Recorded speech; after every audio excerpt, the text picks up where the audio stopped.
Hello again, and welcome to day two of the fourth annual Future of Speech Online event, hosted by the Center for Democracy and Technology and the Charles Koch Institute. My name is Jamal Magby, and I'm the Partnership Manager for CDT. As folks who joined us yesterday know, the theme of this year's FOSO is security and freedom of expression, and we're spending the week digging into important issues at the intersection of technology, speech, and our democracy. Before we get into today's panel, a few housekeeping notes. We're recording and live streaming today's session on CDT's YouTube page, so if you have to head to another meeting, that's okay. You can catch what you missed online.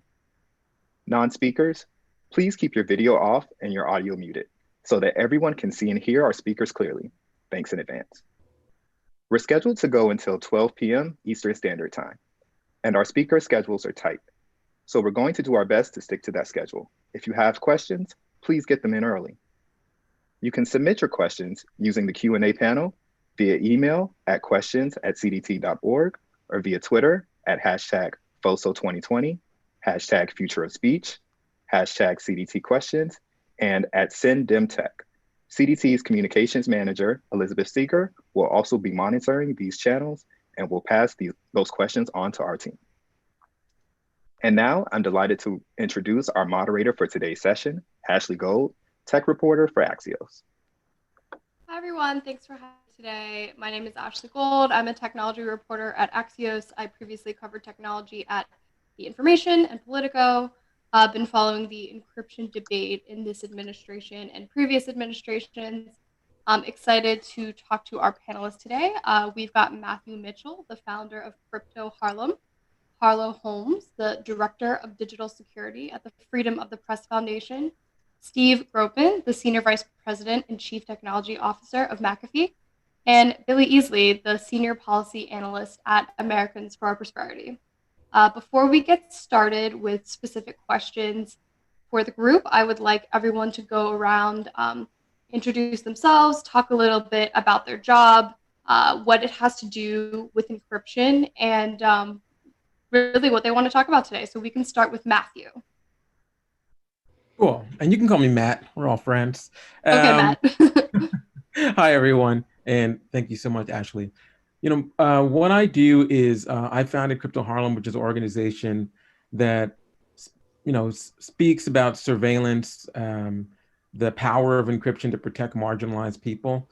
And, it's mostly directed towards Black folks in the United States, but also we look at all marginalized people, queer folks, people of color, and issues that face everyone. And I think encryption increasingly is an answer to a lot of the issues and problems that affect marginalized communities. So I'm really excited to speak about that today. And we know that, speech is so important, and encryption is a key factor in empowering people to speak freely. Okay, let's go to Harlow. Hey everyone, my name is Harlow Holmes. I'm the Director of Digital Security at Freedom of the Press Foundation. And FPF is a nonprofit organization based out of the United States, although we do a lot of work internationally to supply what we like to call 21st century support to 21st century journalism. We are one of a lovely and growing number of NGOs that shepherd members of the press and other media makers in order to do their job. We have a technology first focused approach, and my team, which is the digital security team, we're a small team where we do digital security training, consulting, and organizational security auditing. And I love to talk about crypto all day. Great. How about you, Steve? Hey, Steve Grobman. I'm CTO of McAfee, responsible for our threat research, our next generation technology. I'm also the executive sponsor for our Internet Freedom Project. One of the things that we're committed to at McAfee is not only protecting individuals, businesses, governments from cyber threats, we also want to make sure that free speech is protected around the world. So we've kicked off a number of initiatives delivered through our TunnelBear offering that allows VPN access, and in many cases, even made that free in oppressed regimes, places like Iran. And Billy? Hello, everyone. I'm Billy Easley. I'm a senior policy analyst at Americans for Prosperity, focusing on technology and innovation on both the state and federal level. So I work with state and federal legislators to create a regulatory environment that allows for innovation, that protects digital free speech, and protects individual privacy from issues like warrantless government surveillance and things like that. I hope that I can contribute mostly to the sort of policy debate here. The panelists around me have such a wealth of knowledge about the particulars of how this technology works. I think that's great. It's also wonderful because I do not nearly have that level of expertise. So legal questions, policy questions, I'm your man, and I'd be glad to have that convo about those issues. I am a policy person as well, Billy, so I would like to start off with a policy question, which hopefully you can answer, and then we can hear from the rest of our panelists if they agree, if they have a different impression. I always find it's interesting to talk to folks that aren't in the daily mix of following policy in DC to see if they have the same perspective that we have, because often they don't. So we can kick off with just this general question. How do people feel about the current federal policy environment around encryption, how it's been handled in the Trump administration, how you would compare it to the Obama administration? And did anything happen in the past 4 years that was helpful to the cause of encryption and increasing encryption? And what was particularly harmful? So that is how I'd like to kick it off. That's a really good question. I think, unfortunately, I don't think the encryption debate has evolved in a really healthy manner, especially from the government's perspective, right? I think one thing that you see, despite the change in administration from Obama to Trump, a lot of DOJ staff especially, right? And a lot of people in the IC community still see the going dark problem as one that is essentially hostile, right? Where they view companies as simply not giving them the data, as, of wanting a perspective of just being able to point and click and get all the data given to them all at once, right? Which sort of, I think, is partly due to the fact that most law enforcement still have the view of this being as simple as being able to access as physical issues, right? Instead of the digital space.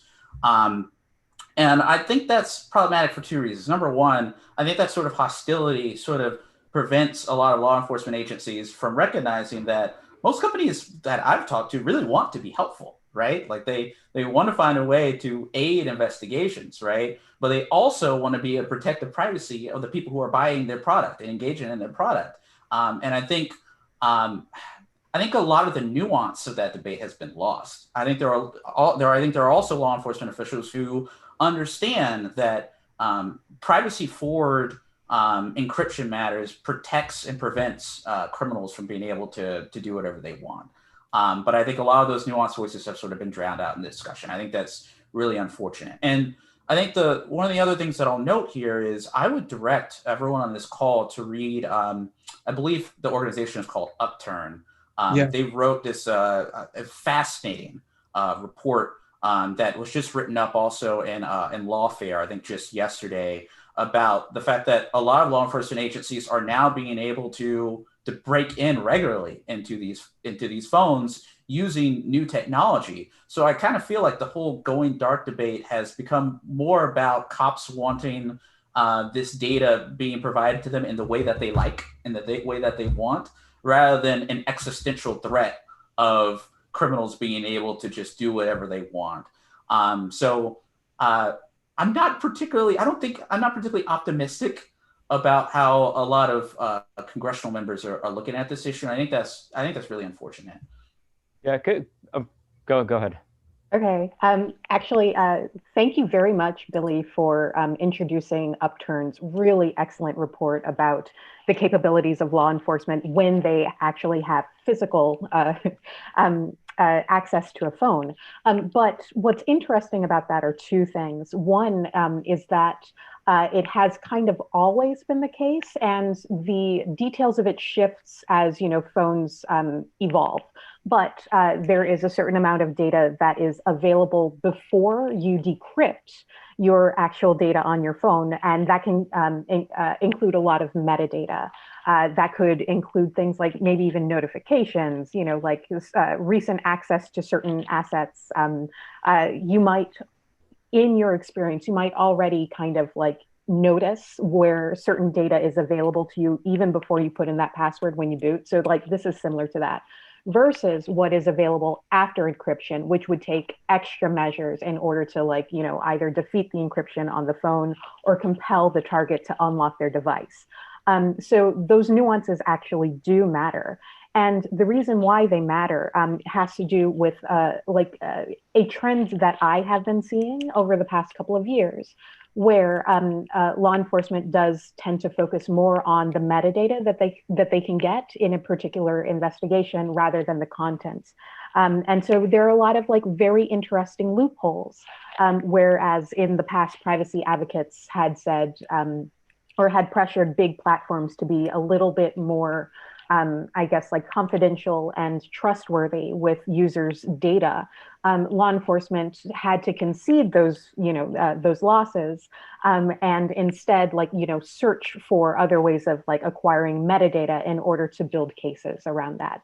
And so I'm not personally going to, talk about criminality. From my perspective, I have the very lucky perspective from working for members of the press who are always doing their job in the most forthright and admirable way possible. But those tools are still waged against people that I work with.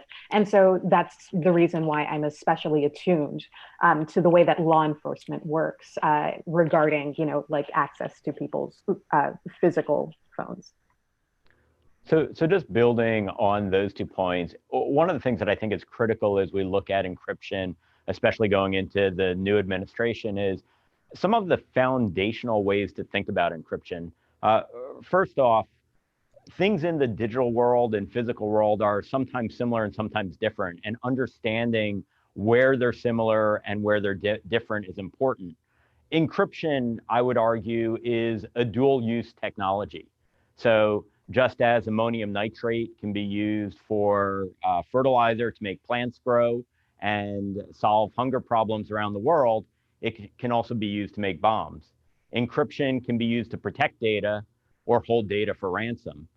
So recognizing that there are these technologies that are not inherently good or bad, but can be used for either good or bad purposes is key.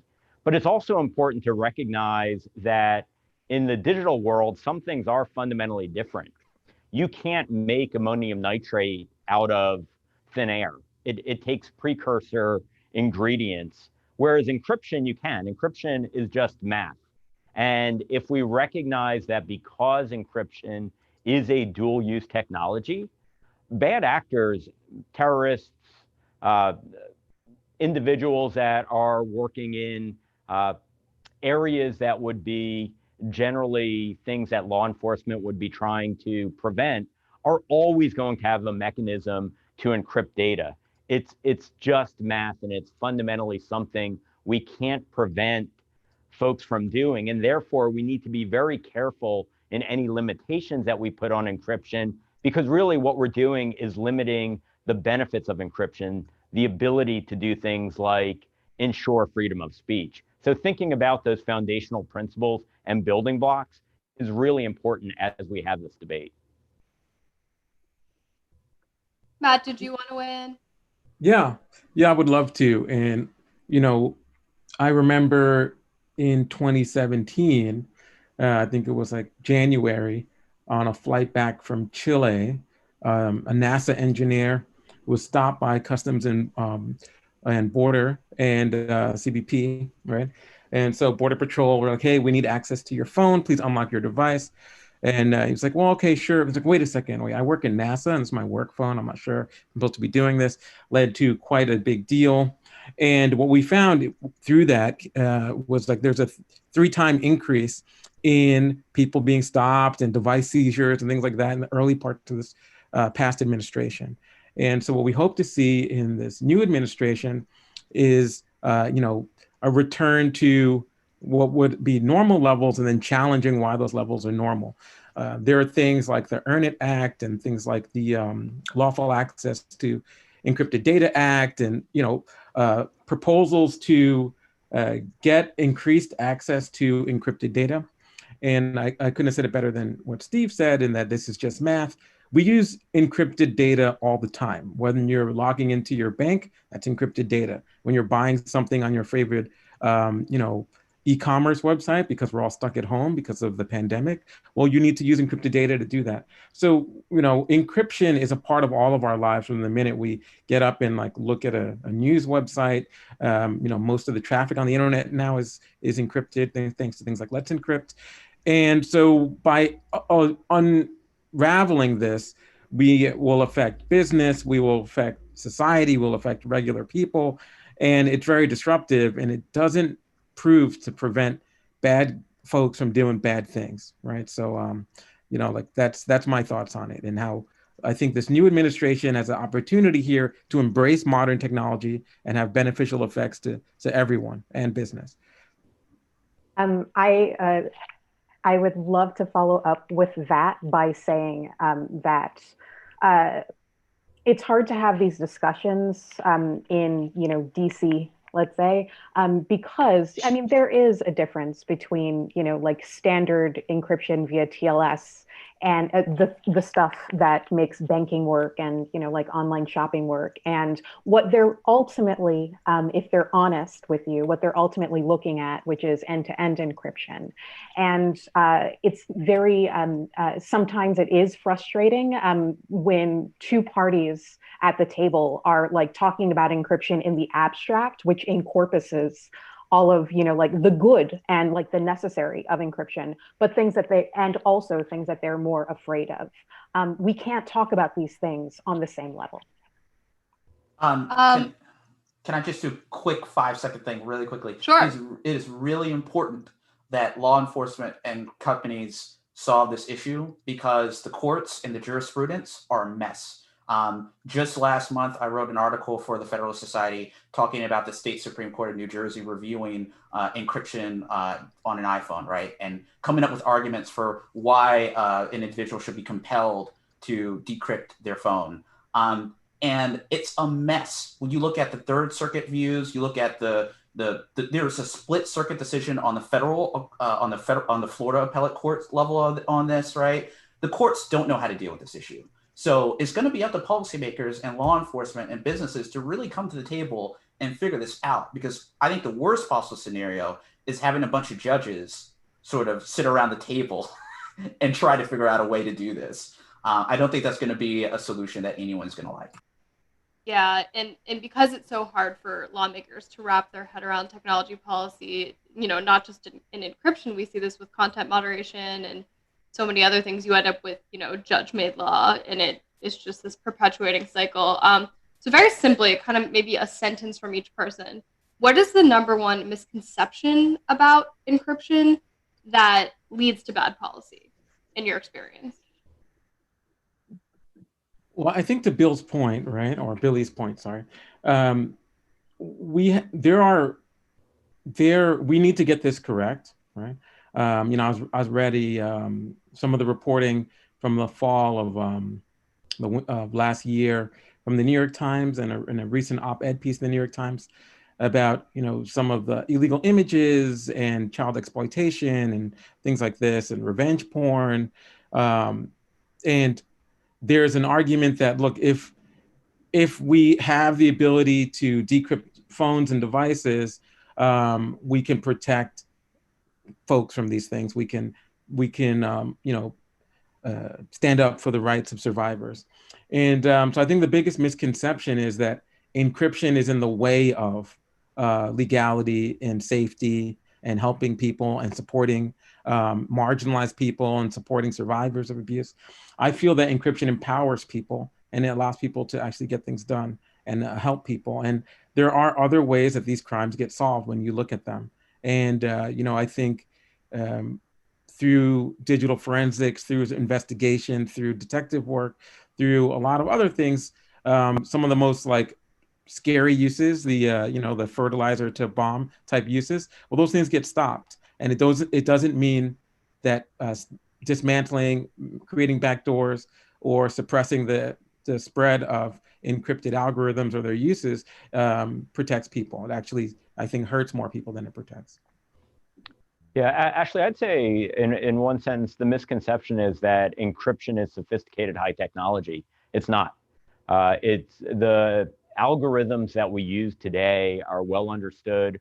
They've been around for decades and they're ubiquitous. The barrier to entry to encrypt data is approaching zero, which means that you're going to have bad actors encrypting data.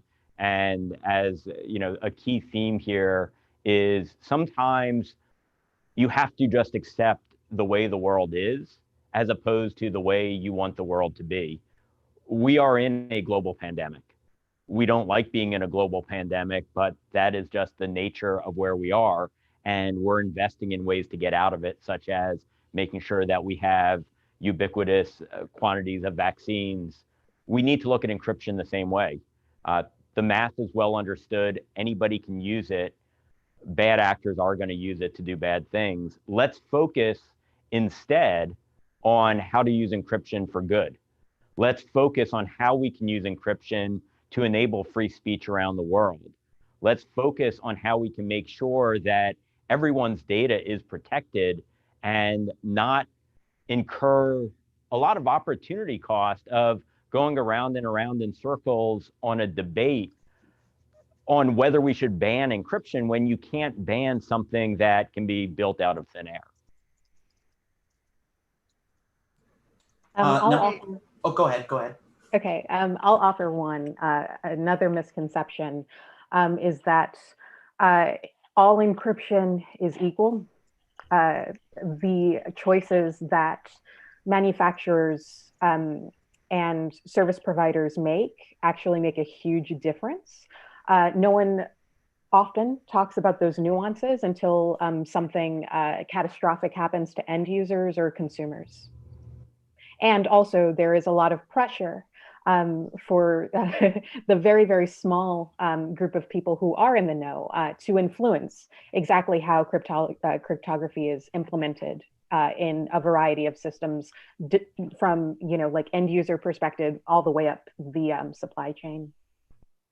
Mm-hmm. And any quick advice for a new DOJ on how to look at encryption?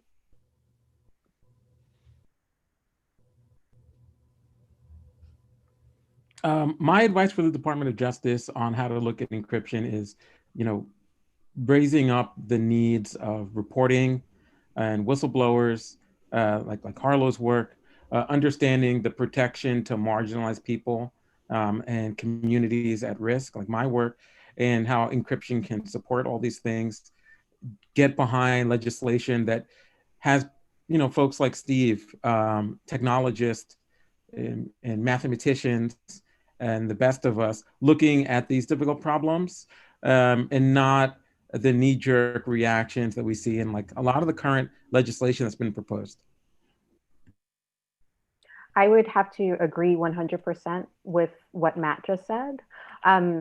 Quite frankly, and also something that he said previously, let encryption do its job. When no one is a fan of, of horrors. No one is a fan of atrocity. No one is a fan of abject horror just because we're fans of math. That's not where anyone is coming from. That's not a place where anyone is coming from. And so it is challenging and perhaps engaging when, civil society groups, privacy activists, members of the press, go to spar with law enforcement agencies, Department of Justice, your various agencies around the world around the merits of certain applications of encryption, and also seeing exactly how certain investigations have found their way to their conclusions based off of clever work. That is more acceptable than, blind legislation that just tries to, like unsuccessfully, as Steve has pointed out, unsuccessfully to make just basic principles of privacy and confidentiality unavailable to the public at large. Yeah, and Ashley, one thing I'd add on to these points is I think having the DOJ think about unintended consequences. We set the gold standard for the world. And even if certain regulations could be implemented responsibly in the United States, once you start going down the route of legislating backdoors or key escrow, making it such that somebody other than the two parties in an encrypted conversation is able to get access to the data, every other country in the world is going to look for putting their own spin on that. And it will become unattainable from the legitimate high quality products the tech sector produces, because unfortunately they will be forced to comply. And what it will do is it will drive everyone to use products, services that are built in the underground by shady characters that we don't really trust. If you think, and I think that one of the key points that was made a moment ago, a lot of encryption is really about the implementation. It's not so much about the math, because we understand that. It's about, do you trust the developer that built the app that's actually doing the encryption? Do you trust the web browser? Do you trust your software providers? And if you pass legislation that makes all of your legitimate providers need to start doing things that customers find unattainable, they'll go elsewhere, and we'll start to see all the things that we worry about actually happening. We'll see the back doors. We'll see the ability for bad actors to get access to our data, but we'll have done it to ourselves. And I think that's the real danger of going down this rabbit hole.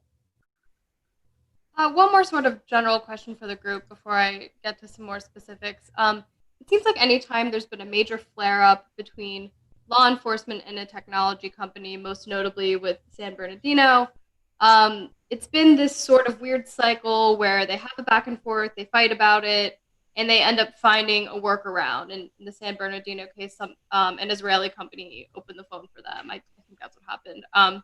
Do you ever see a future where there is actually a protocol in place in which encryption is respected and the law enforcement knows what to do in situations like this, and there's like a proper back and forth that's not just like a fight that kind of blows up with a third-party solution? Is that something that we have down the road? Can I jump on that just really quickly? I'm going to be an optimist, and I'm going to say yes, because I think both the companies and law enforcement hate this sort of tango that they have to do every single time there's a tragedy that happens, right? Where they have to just go to court and fight about it. I remember reading some of the, when DOJ was first trying to force Apple to break into the phone using the All Writs Act, which was never written to be used by the Department of Justice to force a private entity to decrypt a phone, right? Like that was a prime example of the Department of Justice using law, stretching the law to appoint a breaking point, right? Which is why at the end of the day, they decided to rescind that case, right? And just try to go the third party route. That's not helpful to anyone. And then the last thing I'll say before I give it to everyone else is I was on the Hill working for Senator Paul when the San Bernardino attack happened. I remember talking to other staffers, and this goes to your misconception question a little bit before, Ashley. And I remember staffers who did not share my views on this were just like, we don't understand why these guys can't just break open the phone for us. They just want to be in the way. They just don't want to help us. And we need to do something to force them to help us. And I think that is the sort of mental model that needs to be broken, right? I think there needs to be more conversation about that. And I think the best thing that the Department of Justice can do on this point is the temperature is at an 11 right now. We need to bring it down to like a 7. Because I remember reading Attorney General Barr's statement when I believe it was either the Earn It or Lead Act was introduced, where he basically said, look, these companies are putting profits over the safety and security of children. No, like that's that is not the sort of conversation lead that's going to lead to a productive relationship between companies and business and the general public. So that was a lot there, but that's my view. And I think ultimately it's just going to be more productive if we don't have this tit for tat. Yeah, and just maybe the tech angle really quickly. I would assert things have evolved a lot since San Bernardino. If you look at the phone that was involved in that incident, it was a few generations behind, and ultimately that was what let the third party ultimately access the data. I think the tech sector has focused a lot on implementation, and companies that are committed to strong privacy for the end user have worked on generating technology that at the end of the day, the answer is there is no way for a company to access the data. I'll tell you, it's one of the things that we are very committed to in being a consumer VPN provider is we don't have logs, we don't have keys. If a law enforcement agent serves our TunnelBear service with a warrant, there's really nothing there because all of the data is encrypted and we don't have any of the information that would be useful. So what we've actually tried to do is partner with law enforcement in making sure that they're spending their time chasing down criminals versus trying to do legal paperwork that doesn't actually help because there's nothing that we hold that ends up being valuable to them. And it's the reason we do it is not to interfere with law enforcement, but it's in order to provide that same level of privacy for all the legitimate uses. It's a little bit like a safety deposit box in a bank, and you can put illicit material in there, but you don't want to make it so that the government can just walk in whenever they want and open up anybody's safe deposit box because there are a few bad actors that are doing things that are immoral or illegal. And I just wanted to add, that's a great point, Steve. Looking at San Bernardino, right, when you unpack it, there are reports at the time in Reuters that Apple had plans to make iCloud fully end-to-end encrypted block backups of iPhones. And the FBI asked them not to. And then Apple was like, okay, if it's going to harm cases, we will not. And they stood down from that, right? And so there is this working relationship between American business and law enforcement that exists.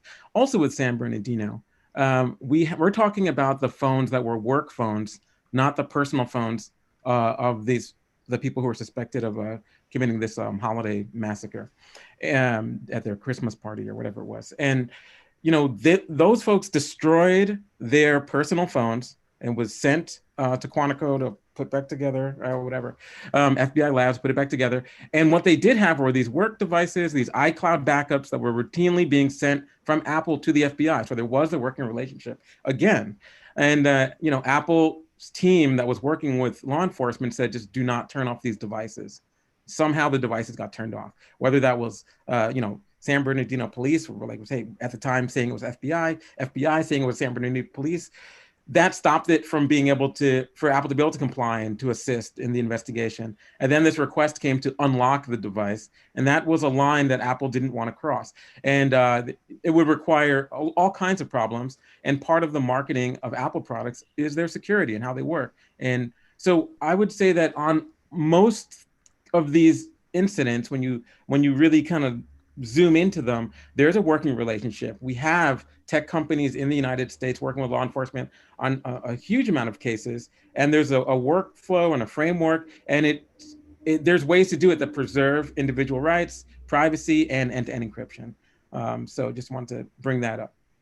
I don't have very much more to add, but I would love to thank you, Matt, for describing the nuances that go on behind these cases, and ultimately what the public at large absorbs is the more sensational aspects of it that boil this entire discourse down to, like, should Apple unlock it? And that makes its way up into the Hill and other halls of power in ways that are like, are not doing service, not doing justice to the importance of, cryptography and privacy vis-a-vis the technologies in our hands. So thank you so much for that.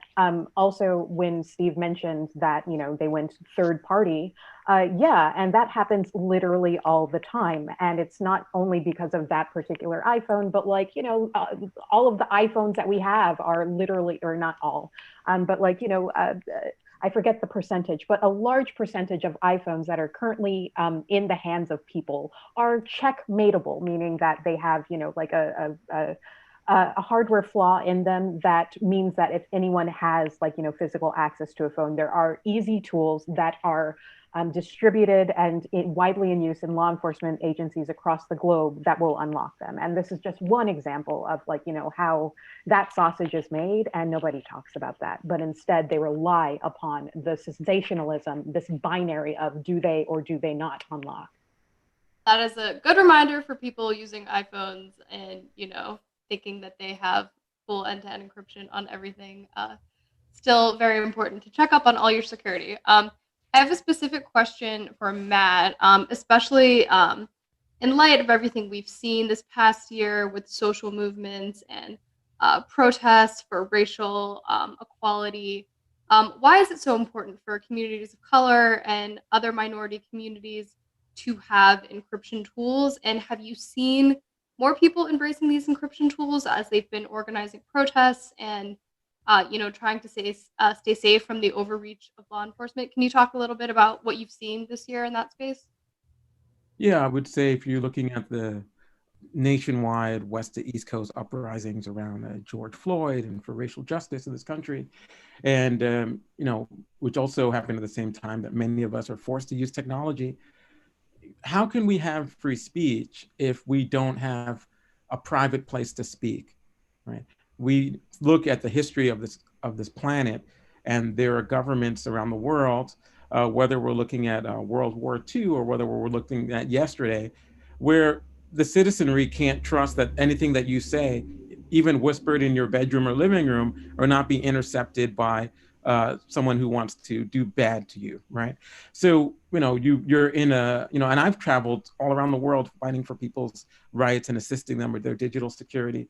And I see that, you're at a bus stop, you're walking through a village, and people are afraid to express their very thoughts, right? To their loved ones, to their families, because there's eyes and ears everywhere. Now we go to an electronic world where we have privacy and we have security, but you only have that with encryption. And the people who need it the most are marginalized people. Black folks in the United States are living in a dystopian, this could go the worst way possible way. And technology is something that happens to Black folks in the United States. And, we can look at what's going on and change it here for a win everywhere, or we can let this spread until the dominant culture and an everyday person is directly affected by all of these ills. So I say, what this shows us is, look, we're always going to have, in this country, in America, people with all different types of viewpoints. That's what makes this country what it is.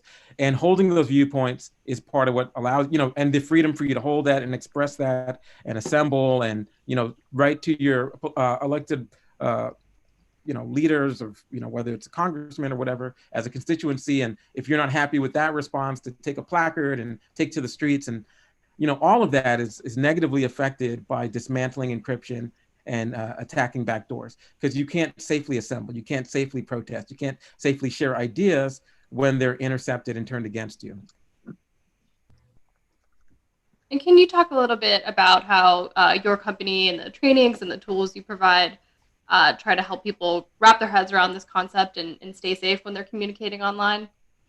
Yeah, of course. So, we'll tell people about apps like Bridgeify, which will allow you to communicate and send an encrypted message to someone without even having cell phone access or internet access. There are a lot of reports from people who were walking around and assembling and marching and taking part in, their American rights. But then they were like, look, for some reason, there's no network activity here, or I can't get on my phone. Well, this app allows you to do that, and it uses end-to-end encryption.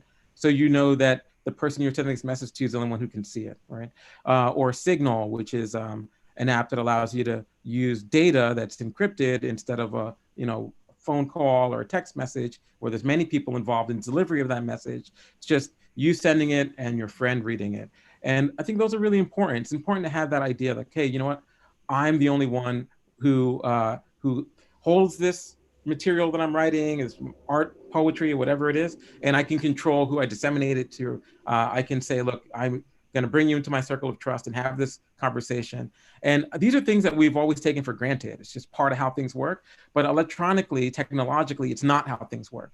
And we need to build things to make sure that we have those rights. Yeah, there's a really important point there that I think we need to just make sure is brought out. Encrypting the data is only half the battle. Ensuring that the ability to keep the encrypted packets flowing is the other half of the battle. One of the biggest challenges that we've had in oppressive countries, whether it's the Great Firewall of China or Iran, is governments preventing encrypted communications, and they're not actually challenging the encryption. So we know how to encrypt data such that end-to-end, only the two parties that should have access to the data do. What's a lot harder is making it such that there's not a fingerprint of that type of encrypted communication being established such that an adversarial entity like an oppressive government can block it. So like one of the big focus areas that we've been looking at from a technology investment perspective is how do we make sure that communication channels can be kept reliable and stable such that you can then run encrypted information over them.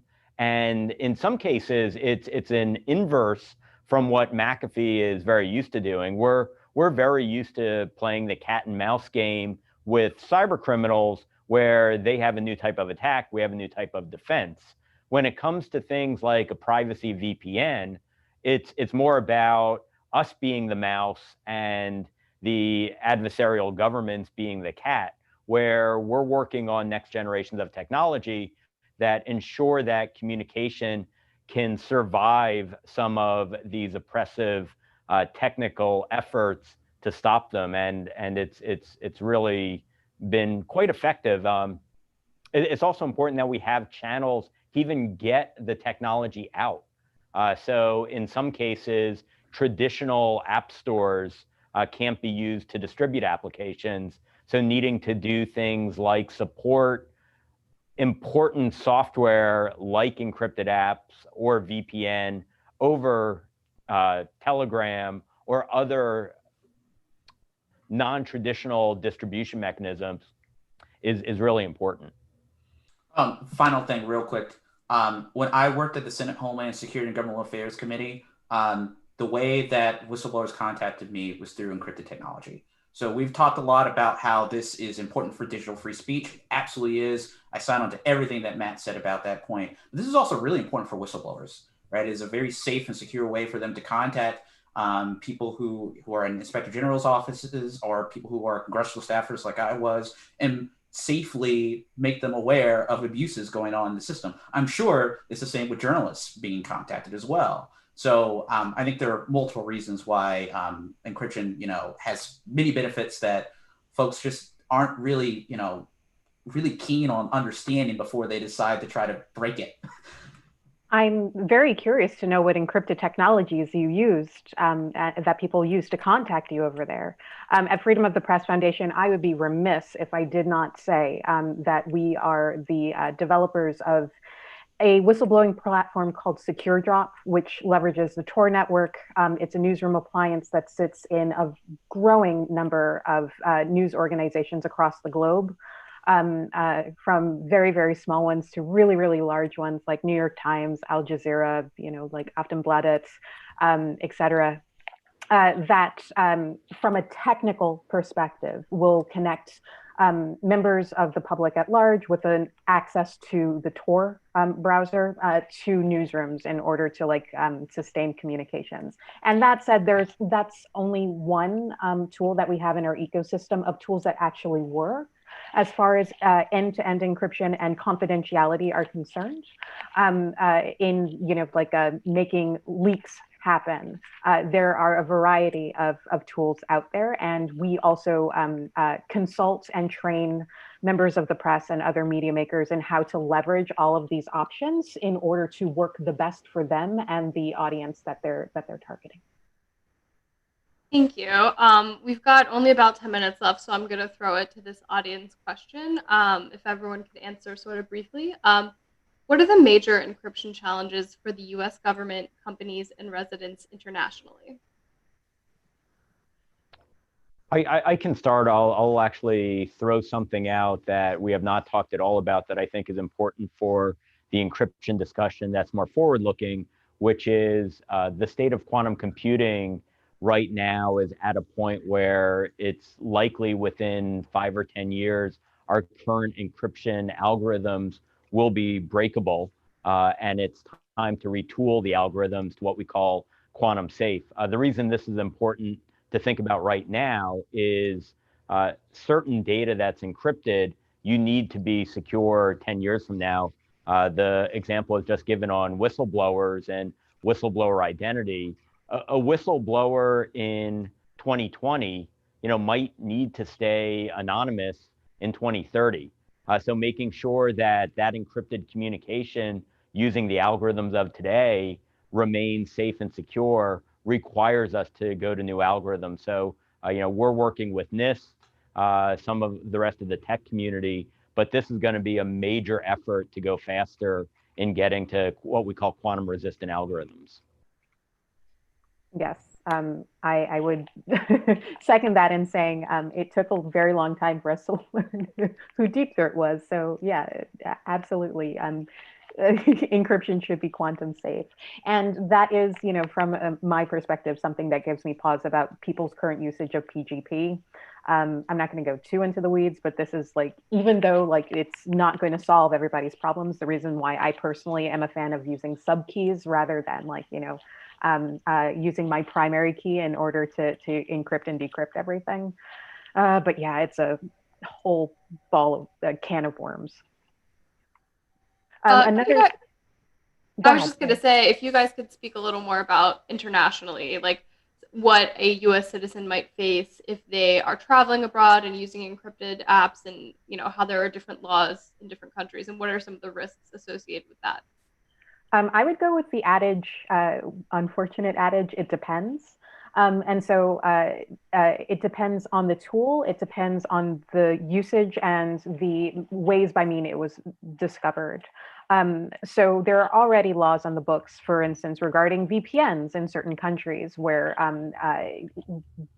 your mileage may vary, but depending on what you are doing over said VPN will affect the severity of the charges that are brought against you.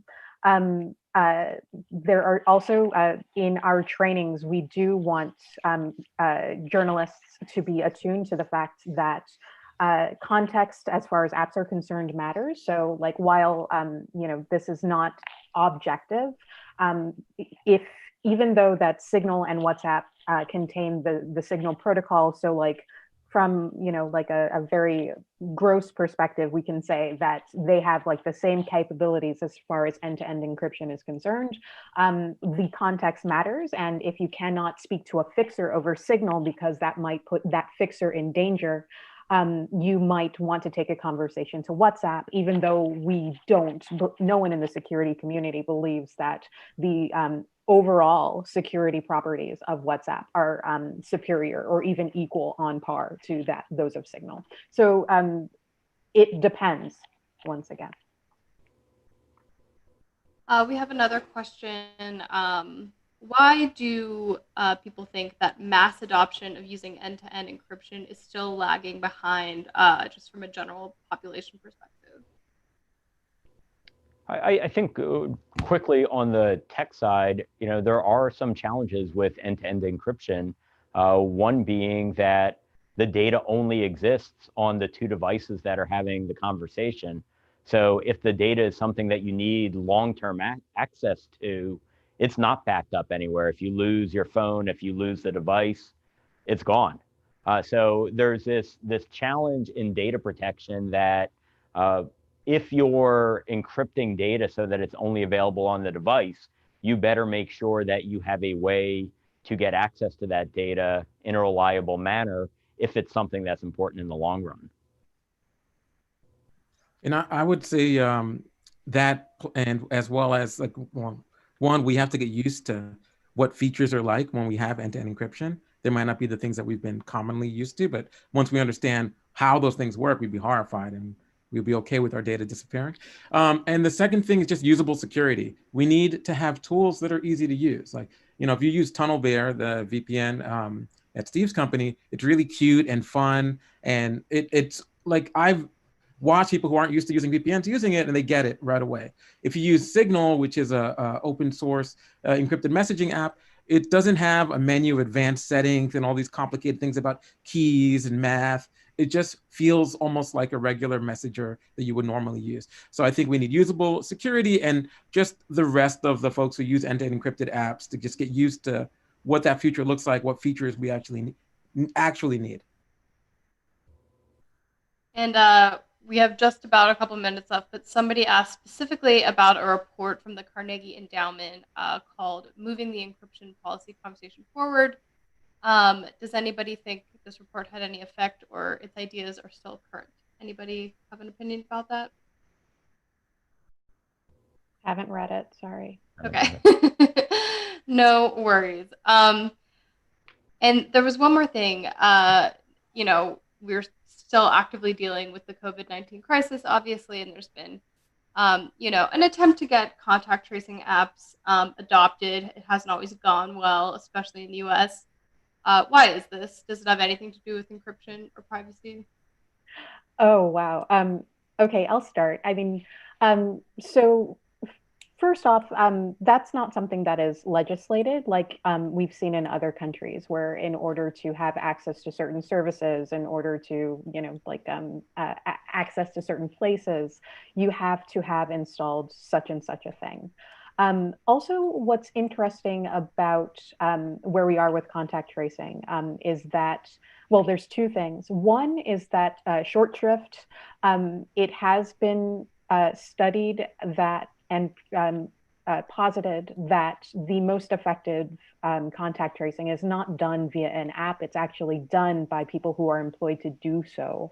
And, observe, standard data protection practices in order to communicate that data with the NGOs and health organizations that they work with. So that's one thing. Another thing has to do with like that Google-Apple collaboration, where instead of Google and Apple putting together an app, or like anyone, like any developer, either privately owned or under a contract with the government or something like that, putting out, their own bespoke app, what Google and Apple decided to do was to shake hands and to create an API that now functions as a permission similar to, like the health kit on your iPhone. And so what that means is now that the onus is on third parties, and of course this is the United States, so it's going to be like financially driven, corporate driven, or whatever, in the same model that you might see Nike do it, put together something that interacts with that API and shepherds that data and uses it responsibly. So far, we have been slow to take up that charge, but that's where I believe we're going. So yeah. Yeah. Hey, so one to add to that, I do think it's okay to give up some privacy if it's going to have significant benefit, as long as we're being transparent about what's happening. Doing gene sequencing on COVID-19 to understand how it's spreading is a good thing. Understanding how we can do more effective contact tracing for both COVID-19, but also the next pandemic that we need to start preparing for, is something that we shouldn't take the adage that more privacy is always better. It's that we understand what we're getting for giving up some element of privacy. So I actually think in this case, the compromise was a good thing, in that we were able to get some key public health benefits while really thinking hard about how can we minimize the privacy implications from it? Yeah, I also have to add here, this was very weird for me. I've always been the privacy guy in every office I've ever worked with. And I was the one who said, we need to find a way to support these contact tracing efforts. I really thought that the companies and other people who I talked to were really thinking about contact tracing in a really privacy forward way. I think two quick things, since I know we're running out of time. First, I think Ryan Callow, Ashkan Sultani, other folks who have written at Brookings about contact tracing apps are correct. Ultimately, that look, there's only so much these things can do. At the end of the day, you really just need to have the professionals do this, right? I think contact tracing apps are one specific part of a campaign against COVID-19. It is not the be all end all. And I think that was one of the problems. And then the other thing is, I mean, I hate to say it, but we kind of fell flat on our face here from a public policy standpoint, both from leadership to agency level all the way down. And when you have that kind of collapse in terms of an infrastructure designed to attack the problem, contact tracing is not going to be the solution, right? We needed everything to be in place at once, similar to what happened in South Korea and other places, right? And I really think if we had that plus contact tracing, we would have been in a much better place than we are now. But you know, hindsight's 2020, unfortunately. And on that positive note, but very relevant note, I've got to toss it to Jamal because we are just about out of time. But thank all you guys for your great opinions and insight and for being with us today. Thank you. And thank you all for joining day two. Thank you all for joining day two of the Future of Speech Online, and thank you to our panel. Tomorrow's session is content moderation and end-to-end encrypted systems at the same time, 11 Eastern Standard. If you're registered, you'll get an access link for tomorrow's session tomorrow morning. Otherwise, please join the live stream on CDT's YouTube channel, and it's not too late to register for tomorrow or any of our sessions this week. See you soon.